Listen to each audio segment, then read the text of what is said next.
5 seconds.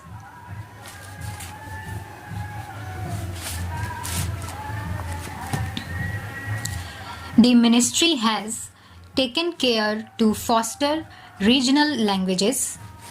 For that purpose, it has spent certain amounts, but with that major amount, they cannot expect to develop all the regional languages which are recognized in our constitution. Then there are certain languages which are not recognized but which are rich. Some amount should be spent for their development also. The Sahitya Academy is a national academy of letters. It has to work for all the Indian languages. In addition, they have to do work in Tibetan and other foreign languages also.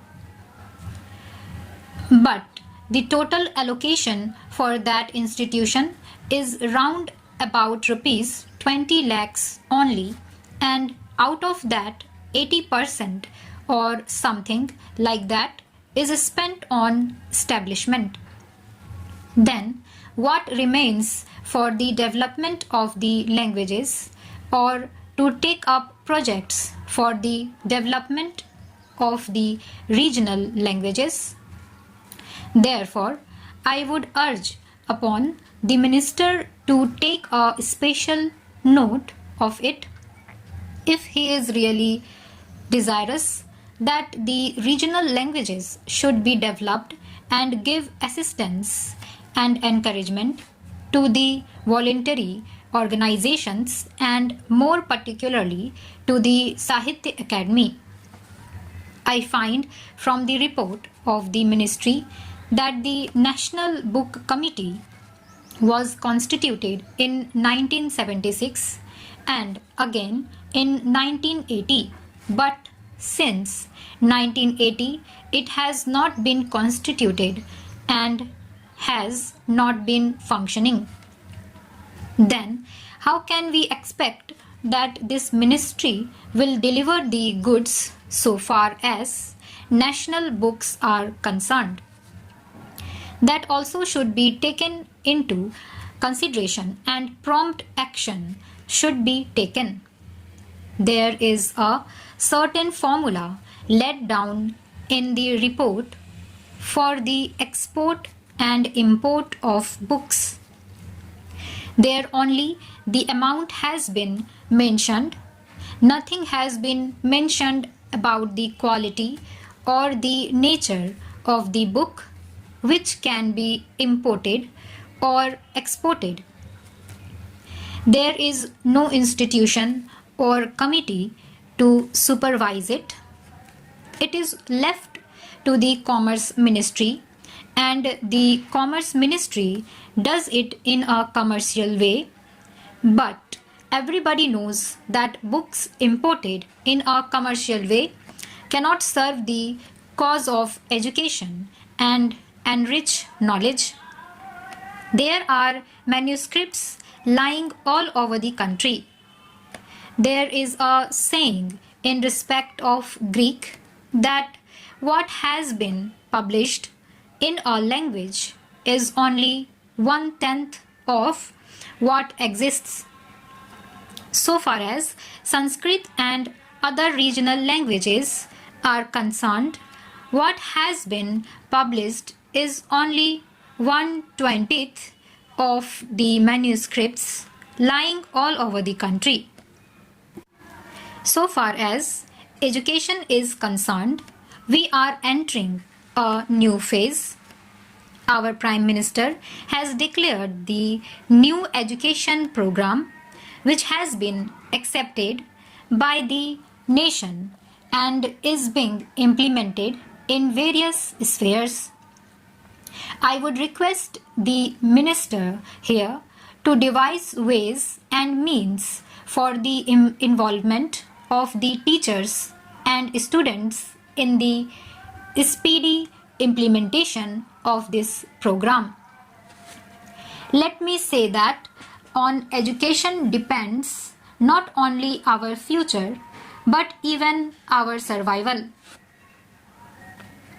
I do not think we have realized this obvious truth, but sometimes even an obvious truth has to be repeated.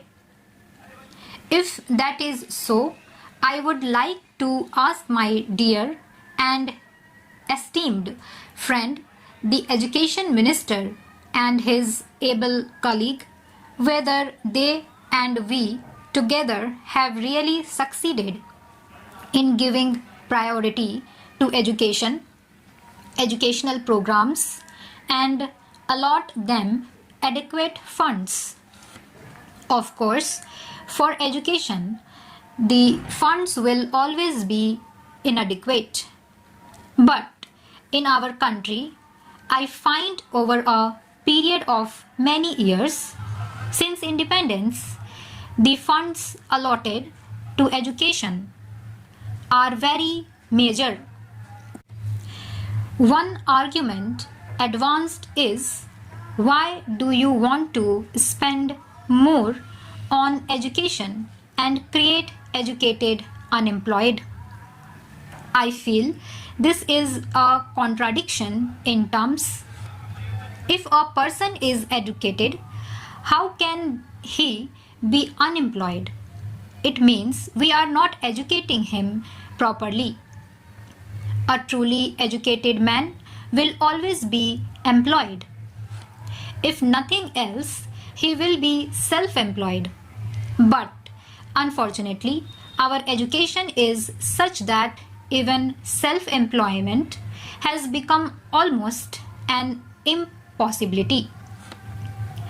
Coming back to my main point, I would like education to be given the topmost priority by all concerned, by the community at large, by the union and state government, and by the leaders of public opinion. For many years, the Education Ministry is not represented at the cabinet level. I cannot imagine a cabinet of any democratic country where a Minister of Education is not a member of the highest policy making body, namely the Council of Ministers. If you want to spend money in other spheres, but if you do not consult and involve the education ministers, who is really to give you the manpower, you cannot get the desired results.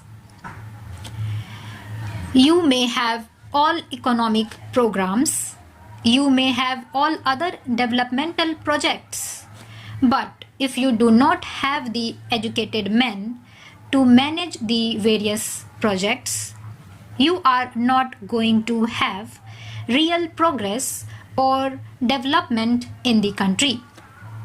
Therefore, I feel that as long as the education minister is not a member of the cabinet and he is not a part of the council of ministers, I do not think any effort at discussing these points in this august house will be of much significance.